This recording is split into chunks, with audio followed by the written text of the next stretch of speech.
எல்லா நேரமும் அல்ல. அவங்க போனாங்க, கானானுக்குள்ளே போனாங்க. கானானில் அவர்களுக்கு நல்ல அரிசி கிடைத்தது, தானியம் கிடைத்தது. தானியத்தை சமைத்து புசித்தார்கள். மன்னா பொழிவது நின்று விட்டது. ஏன் நின்றுச்சுன்னா, தொடர்ந்து பெய்தால் அந்த தேசத்தில் எந்த வேலையுமே நடக்காது.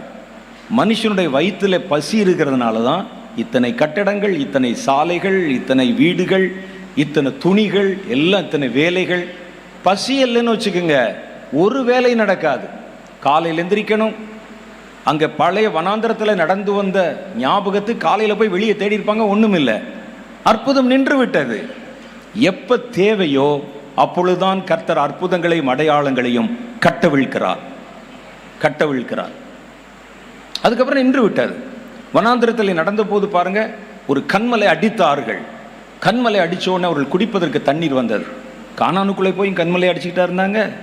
கானானில் தண்ணி வேணும்னா துறவுகளை தோண்டினார்கள். அவங்களுக்கு கிணறு வேணும். இப்படி எல்லா நேரத்திலும் கொடுத்து கொண்டதால் சோம்பேறி ஆகி விடுவான் மனிதன்.